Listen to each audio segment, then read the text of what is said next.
पूर्ण बहुमत से आ रही है। 400 सीट से ऊपर एनडीए हमारा आ रहा है और यहाँ चुनाव सीधा हमारा बसपा से होने जा रहा है। सपा से आपको नहीं लगता कि सपा का कहीं नाम ही नहीं है। सपा और बसपा गठबंधन में पिछली बार लड़ी थी, तब शफीकुर रहमान साहब सांसद हुए थे। इस बार हमारा सीधा चुनाव बसपा से है, बहुजन समाज पार्टी से, बहनजी से है, कोई और है ही नहीं। जबकि बहुजन मायावती जी तो कह रही है तो आपके साथ में वो हमारे साथ है नहीं है, फिलहाल चुनाव हो रहा है सामने, इसलिए वो कुछ भी कहते रहे, परंतु हमारा सीधा चुनाव बसपा से। अच्छा सर, लेकिन समाज पार्टी से आपको क्यों लगता है कि आपकी ये सीटें आ पाएंगी जबकि लगातार समस्याएं? भैया ने कहा कि जब 2014 में माननीय मोदी जी इस देश के प्रधानमंत्री बने, उन्होंने एक नारा दिया था, सबका साथ सबका विकास। उसके बाद बढ़े 19 में चुनाव में नारा दिया, सबका साथ सबका विकास सबका विश्वास। और वो लॉजिक के अकॉर्डिंग, जैसे कि माननीय प्रधानमंत्री जी हमारे देश के प्रधानमंत्री हैं, उनका कहना ये था सबका साथ सबका विकास, जिसको मैं एक्सेप्ट करता हूँ, मानता हूँ, अच्छा नारा है। लेकिन ये धरातल पे साबित नहीं हुआ। जो हमारी लेडीज थी, जो स्वर्ण पदक जीत के आई थी, तो उन बच्चों को सम्मान होना चाहिए था या अपमान होना चाहिए था? मेरे हिसाब से आई थिंक सम्मान होना चाहिए था, लेकिन ये अपमान हुआ है।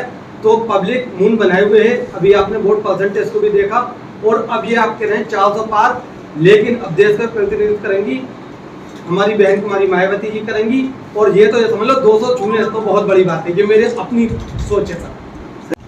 लेकिन पिछले 2 चरण के मतदान में कुछ वोटिंग परसेंटेज कम रहा, इसका क्या असर पड़ेगा? वोटिंग परसेंटेज को आपने आने बहुत ज़्यादा ऐसा कम नहीं है, लगभग 65% नहीं हुआ। और जो वोट पोल हुआ है उसमें बहुत बड़ी संख्या भारतीय जनता पार्टी इसमें उम्मीद करते हैं कि जो मोदी जी का कैरिज्मा है उसको लेकर किसी भी हाल में जो 400 पार का नारा है, क्योंकि उसमें एनडीए के सारे घटक दल हैं। पिछली बार वेस्ट यूपी में हमारे पास लोकदल भी नहीं था, अपना दल भी हमारे साथ आ गया, तमाम और दल भी आ गए, महाराष्ट्र से लेके और बिहार से लेके एनडीए का कुंभा बहुत बड़ा है। कुल मिला के बीजेपी पहले भी 305 अपने एक सेल्फ है, मिला के 400 पर अवश्य। आप डॉक्टर साहब बता रहे हैं बीएसपी पार्टी से मेरा सवाल है, बहन जी 2 साल मतलब प्रधानमंत्री बनने की हो, पहले खुद तो चुनाव के मैदान में उतर के आए, जब मैदान में नहीं उतरेंगी तो कहाँ से प्रधानमंत्री बनेंगी? पहले बहन जी से आग्रह है कि पहले मैदान में खुद उतरे। और बात रही थी कि मोदी सरकार महिलाओं को, खिलाड़ियों को सम्मान नहीं करना चाहती, वो महिला जो मैं और इसका मैं सबूत भी मेरे पास में, मैं आपको दिखा सकता हूँ। और ये कह रहे हैं सम्मान की बात, सम्मान क्या इनका तो अपमान होता है समाजवादी पार्टी में। केवल एक भारतीय जनता पार्टी एक ऐसी पार्टी है जो सबके साथ सबके विकास सबके प्रयास के साथ बनी हुई है, जिसमें कोई किसी की ना ही कोई अपना प्रधानमंत्री ना मुख्यमंत्री रहता है, बड़े परिवार में परिवारवादी रहता है, यहाँ कोई परिवारवाद नहीं है। सब लोग ये अपनी अपनी बातें कर रहे हैं। देखो सम्मान की बात मैं तो बिल्कुल नहीं मानूंगा, मैंने इससे बढ़िया आपको एग्जाम्पल नहीं दे रहा।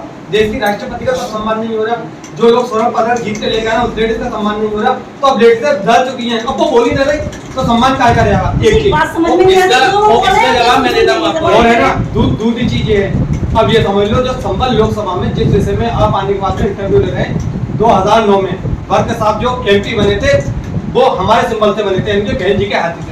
2014 में जो था सही नहीं, 2014 में कार्यक्रम ही नहीं आते हमारे पदाधिकारी कब बने? 2009 में बहुजन समाज पार्टी से जीते, 2014 में सतपाल सैनी से आगे, 2019 में किससे जीते? तब बहन जी का गठबंधन हुआ, लेकिन बहन जी के बिना कोई भी नहीं जीत सकता। लेकिन अब बहन जी का जो निर्णय है इकले लड़ने का सबसे सही है, हम यहाँ से भी जीत के आएंगे और देश की प्रधानमंत्री बहन जी बनेंगी। अपना अपना मानना है। ये लोग कह रहे हैं 400 पार हो सकता है। 400 पार क्या चीज है? 400 पार हर चीज हो जाएगी, हर चीज 400 के पार बिकेगी इनकी सरकार आई तो बार। मतलब ये है, इनका कहने का इशारा ये दिया है उन्होंने, हर चीज घी तेल सब 400 के पार, सब 400 के पार हो जाएगा। मतलब इनके इस बार तीसरी बार सत्ता लाने पर आपको लगता है भयंकर महंगाई बढ़ेगी, तब ये 400 वोट की महंगाई बढ़ेगी। और अगर आपके इंडिया ग्रुप किया जाती है तब महंगाई नहीं बढ़ेगी? इंडिया गठबंधन आएगा तो अब की बार सब समाज के लिए काम होगा, ये खुद देखो। सर आपको क्या लगता है कि सर जो कह रहे हैं कि इंडिया गठबंधन कहने पर कुछ ऐसा होगा? मैं तो ये वाली बात कहूंगा, बहन जी आएंगे, बहन जी का एक नारा था, सर्व समाज का सम्मान तो सर्व समाज का विकास। महंगाई पे कंट्रोल करेंगी, बच्चियों को एजुकेशन देंगी, क्योंकि तब है ना किसी भी देश में एजुकेशन बढ़िया होती है। और वैसे ही बाबा साहब का कहना था, एजुकेशन लो, संगठित रहो और संघर्ष करो अपने लिए। तो आज हर एक पार्टी का बीजेपी से संघर्ष है, किस बात का? महंगाई की कोई सीमा नहीं है। बहुत सी बात अभी मेरे साथी ने बताया था, महंगाई चरम सीमा पर है, लेकिन मैं यही चाहता हूँ वास्तव में हर एक आदमी को उसका हक मिलना चाहिए, महंगाई कंट्रोल होना चाहिए। लेकिन आपने देखा 4 दफे इस देश का सबसे बड़ा प्रदेश उत्तर प्रदेश, जहाँ पर बहन जी यहाँ से मुख्यमंत्री बनी, अब देश की प्रधानमंत्री बनेंगी। आपको लगता है कि केवल अपने वो किसी गठबंधन में नहीं है, क्या बसपा इतनी सारी सीटें जीत लेगी कि वो प्रधानमंत्री पद की दावेदारी कर सकेगी? आपने सही क्वेश्चन किया। ये सब रिजल्ट आने के बाद में फैसले होते हैं कि कौन बैठेगा, कौन क्या करेगा, किसका गठबंधन होगा, किसका नहीं। गठबंधन बातू भी होते हैं चुनाव लड़ने के बाद, लेकिन हम अपनी ताकत अलग चुनाव लड़के दिखाएंगे, ज्यादा हमारे एमपी आएंगे, फिर देखेंगे किसके साथ में हम सहयोग बनाएं। इंडिया गठबंधन है, आपका एनडीए गठबंधन है, फिर हमारा भी गठबंधन होगा, फिर देखो कौन कौन से टूट के हमारे पास घटक आते हैं।